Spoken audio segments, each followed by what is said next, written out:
What's up, guys and gals? It's time for the latest chapter live reaction for Kengan Omega, chapter 276. Now, before we get right underway with this, definitely check out my prediction video for round 2 of the tournament, and also feel free to go check out Dio Blitz. We just did a collaboration video over the weekend and stuff. I did share the first video on my channel, but it come to my attention that he likes to split off sections of these longer videos, and my predictions and his predictions for this fight right now is also now uploaded as a separate video, so definitely go check that out as well. Suffice it to say, I do believe that Gaolang, this is where Justin turns it around, maybe this chapter, maybe the next chapter, but Gaolang is going to get injured. And I'm thinking from the waist down. I'm thinking his footwork. I think he's going to take heavy damage to his legs. In some description going into the finals. Still betting on Gaolang, but without further ado, let's jump into it. So, I assume that this is like a TV screen or something like that, like someone watching a cartoon. Looks like the classic shonen hero from the late 80s, early 90s. Technique doesn't make any difference. Winning is all about how much you want it. Takashi II roars. Fighting Boss X next week. Namizo does the unexpected. Oh, I see. Sorry, it's not a TV screen. It's the end of a shonen chapter. Like, yeah, winning is all about who's got the most guts, who's in the right, who wants it the most. Let's see. Chapter 276, entitled Panther Bullet. I remember that line from a manga I read week to week. It's fire, ain't it? Too bad it's all bullshit. Weekly, yeah, okay. So this is obviously Justin. Justin's saying, yeah. So, it's great. This was a great manga. It was fire, all the lines. They're bangers and stuff, but too bad all that crap about, it's all about how much you want to win. Who wants to win is the thing. And it's all bullshit. Yep. Kengan has definitely done something right in that regard with going away from the tropes of the main character has to fight the main bad guy and the rivals have to fight, and also the concept of the main character wins because he's the main character sort of idea, right? Sandro goes against... For all his faults, Sandro tries to go against a lot of those tropes, and Justin's calling that out right here. It's too bad, it doesn't matter. Kengan is good at doing that, so let's see. Oh, and we're back to the fight already. So, Justin Kitagawa. If you could get strong just by wanting it enough, ain't nobody gonna do martial arts. I don't think that was sort of the point. The point is yeah, if you have two people trained in martial arts, who wins a fight wants it more. I don't think the main character of the shonen that you were reading had no training, no talent, and no ability, you know what I mean? But, okay, I sort of see what he's trying to say, yeah. That shit's fun because it's fictional. Yeah. Alright. If I could win just by wanting it, I'd be wanting it so hard right now. Okay, I feel like there's a pun there, but I am above it. Or, I guess, below it. Or, anyway, not the point. Yeah, okay, so Gaolang's still, getting ready, yep, but that ain't enough to beat him. Alright, so Kim and Okubo there. That really did a number on Kitagawa, didn't it? Okubo, nah. He's still fine for now, at least.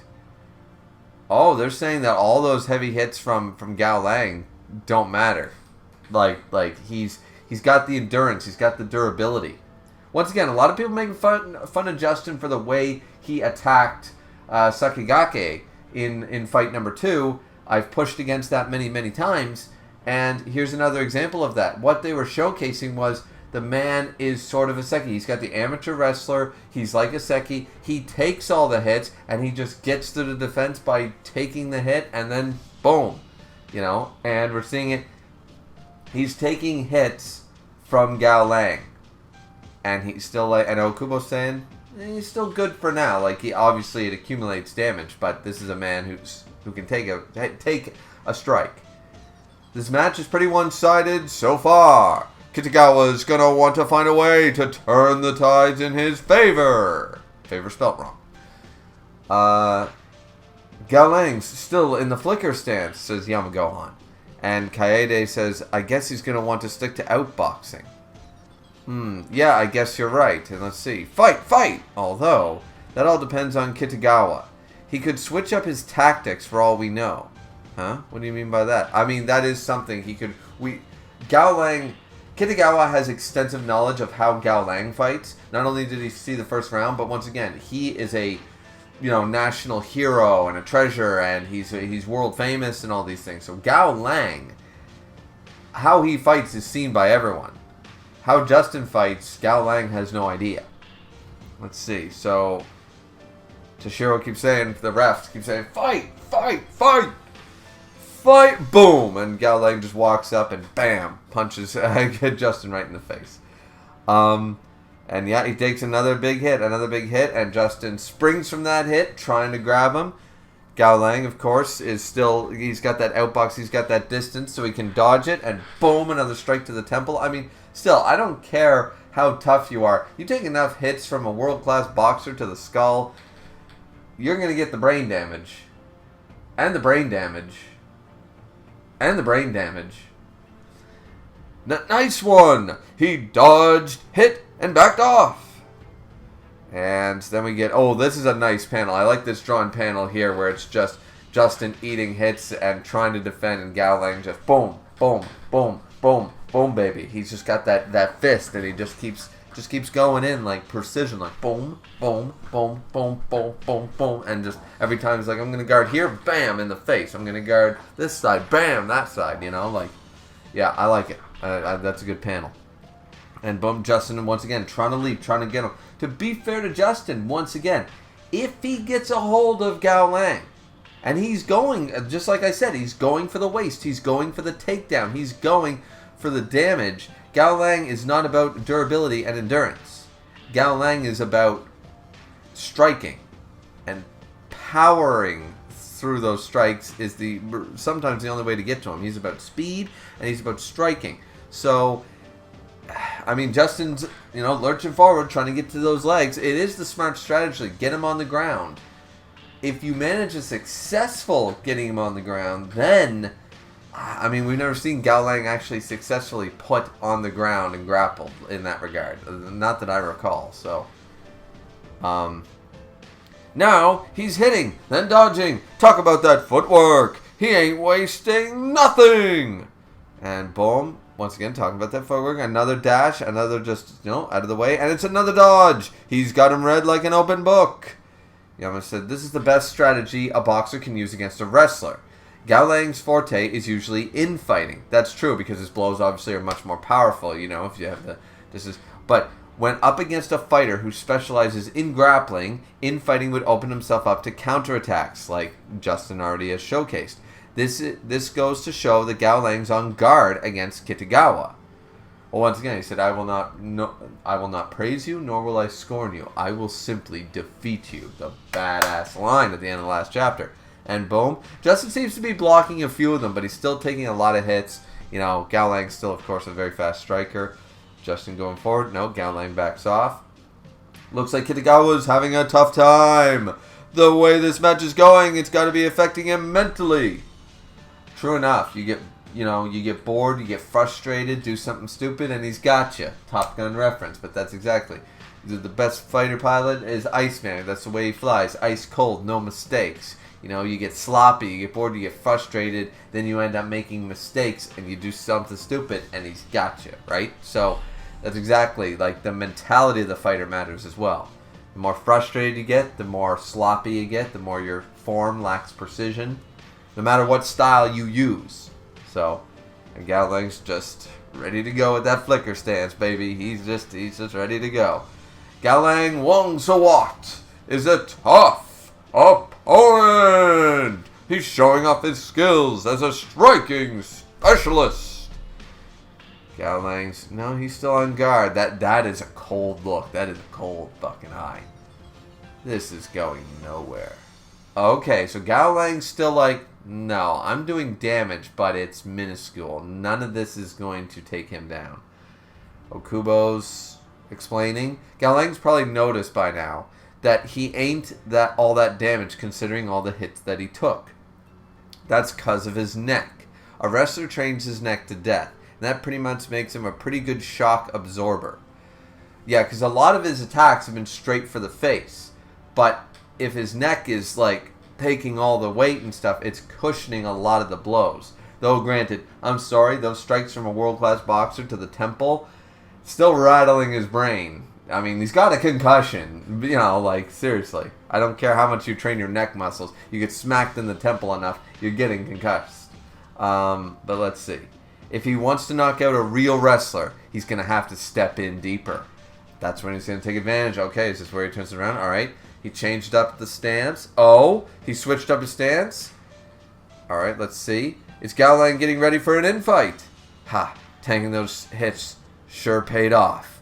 All right, so Justin was waiting for this. This is just what I've been waiting for. And he lurches forward.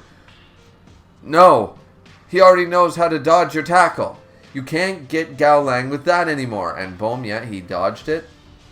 Gaolang notices something, however, because as Gaolang backed off and Justin missed his tackle, he immediately lunged back, still in tackle form, dragging his feet and everything. He stayed crouched. He's on all fours. Like a panther. Oh, is this where we get it? What? Yeah, see, he's down on alright, he's down on all fours. Is he getting even lower? Oh, yeah, he's in, like, this isn't even track and field stance. This is even lower than that. Let's go. Didn't Kyozan do something like this? Like, his stance was super low for his, like, heavy tackle thing? Let's see. Panther Bullet. Okay, so the title of the chapter, this is the Panther Bullet. Is this, before we even see it, is this one of his aces in the hole? That is the real question. Is this one of his 2 aces in the hole? That is what I'm curious about. Let's see what it does. Panther Bullet. Boom. He launches himself forward at an extra low pace. Gaolang, he's low. It's a super low tackle. He's going to try to go right for the knees instead of the waist, or he's going for the ankles almost rather than the knees or the waist. And let's see. So Gaolang moves down. Then how about this? Is he just going to knee him in the face? He's going to Muay Thai. He's going to switch up to kicks because he hasn't made a fist anymore. He opened his fist. He lowered his stance. So let's go. What's he going to do? And foam. Yeah, he's going for a kick. Tap, foam, and wait. Justin's knee went down. Screech to stop himself as Gaolang's knee and foot. Oh, he went for a knee by the looks of the panel, but it's all in that inverted black and white. I like that. Good choice. And he stopped himself and zigged when he should have zagged to the left, to the right. Gaolang shocked, and he got him at the open foot. He had an opening. He's grabbed his... Oh, if he crushes it, I wonder if he's going to grab it. Yeah, I mean... He doesn't have, like, the Nico style, as far as we know. Dustin doesn't have that. But imagine grabbing a fighter by the foot and just, like, trying to crush, you know? But let's see. What's he going to do? He clutched him by the foot. It looks painful. Slam. And he drags him down and sort of jumps on top of him. And he got him. Kitagawa's finally pulled off a takedown. Gaolang's on the ground. He's conscious. He didn't take much from that quick takedown. That didn't matter, but he's like, oh, shit. He's got the oh, shit look. So what's next? Kitagawa's on offensive now. Don't tell me. Was this the goal the whole time? That tackle had an extremely low posture. Too low to intercept with a punch. Gaolang had no choice but to use his knee. Well, he could have used his foot too, but either way, to use his legs. Just like Kitagawa wanted. He anticipated that he was low enough. The Panther Bullet is a low-ass tackle that trying to reach down to punch is ineffective. You use your lower half. You use your knees and your feet. You kick and you knee them. He knew that. He knew it was coming, and he was ready to stop himself at the last minute, stop himself with his knee, jump to the side, take the momentum, and slam. All right, that is... I'll admit, The Panther Bullet is simplistic, but similar to Kanade's like reading where I want you to go spiderweb sort of idea. Same idea, sort of not controlling it. Yeah, controlling it more than Inception of Intent. Controlling it more than Kanade. He led him into the attack he sort of wanted. Okubo does this, which actually Okubo did this in the Agito fight in Ashura. He absolutely did this. So if he's been training with him, then that's something that maybe Justin picked up from Okubo as a training partner, as a as a friend or whatever. If they've been sparring together, that might be something that he picked up. It's like, no, I want to lead you where I want you to go. And he was like, I know that his option, what he's going to believe is coming, kick, boom, I'm going to be ready for it. Absolutely. Smart. And now he kept tackling him again and again, seemingly recklessly, like he did in the first match, all to lay the groundwork for this moment. Just getting the one takedown. All right, how about we turn those tables? Okay, so Justin is on top, looking a little intimidating. He's got him mounted. He's got him mounted in a proper mounted position. He's got one of his arms. Held by the wrist, and now he's ready to go. And Gaolang has both arms up, and he's looking like, oh shit. And we've never seen Gaolang taken down like this before. We've never seen him in this type of position before. So, and that is the end of the chapter. I was like, that is a panel to end on. So, what do you guys think? What's going to happen here? Has Gaolang, like Cosmo and like so many, just because we've never seen Gaolang been taken down or been in this position, doesn't mean he hasn't been training for it, prepared for it, has ways out. You know what I mean? He is a Muay Thai fighter, first and foremost, even if he's the world's best boxer. And the idea here is that I don't think he became so proficient in Muay Thai and so proficient in this and has been taking down different types of opponents his entire career that he never once had a single countermeasure for the what if they get me on the ground. What if I get grappled? What if a guy like Cosmo or somebody, or a Sekibayashi fighting different wrestlers, fighting a judo practitioner, a jiu-jitsu practitioner, somebody who tries to take you down and mount you, grapple you, triangle holds, choke holds, all these things. And this might be part of his plan. This might be, he led him into a false sense of security. We don't know. Because the other thing is, we have to remember, is that unlike Kanade's spiderweb and everything he was saying, like if I'm more familiar with a fighter, I can sort of lead you where I want you to go with the moves you use. But let's not forget that Gaolang has been basically stated to have pre-initiative. He just doesn't need to use it. Does this mean that he can't use it? That he wouldn't use it against an opponent he's not familiar with? It's possible, but I still think, obviously, that's a bit of a long shot. I think he was shocked by this. He did not expect this, and this is where Gaolang is going to take. I think the Panther Bullet might have been one of his aces in the hole. It's a little lackluster for something that Okubo was like one of his two best moves, you know what I mean? But sometimes simplicity is what works out best, right? At the end of the day, Demon's Bane is simply a counter. Yeah, it's all integrated with the four katas and all this stuff, but at the end of the day, it's a counter punch. That's all it is, right? So when we break down a lot of moves, a lot are simple. Blast Core is just Wakatsuki punching really fucking hard. But we love Blast Core, right? So I'm not that disappointed if the Panther Bullet is one of the two aces in the hole. I like it. It did catch Gaolang off guard using the fact that he wasn't aware of it. And now Gaolang is in a bad position. And I did expect Gaolang to take at least one of the aces in the hole and to be heavily damaged before winning the fight. So is this where he does it? Maybe. But I also, once again, also think that even if it's going to be difficult, I do think that Gaolang was not woefully unprepared like an amateur fighter, and he never conceived of the idea that he would be mounted by a heavier opponent ever in a fight, ever.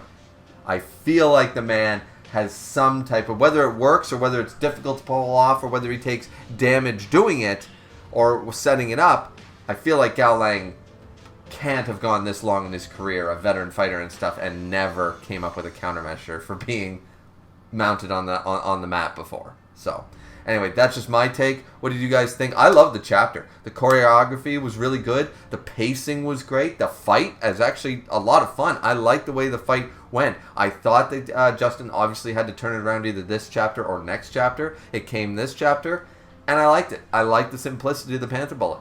It worked for me. So what do you guys think? Let me know down in the comment section down below. Don't forget to like, comment, and subscribe. And definitely go to Dio Blitz's channel and check out our long 2-hour collab about the real tournament, including all fights and predictions for these fights and stuff, alongside a little bit more discussion on Kengan.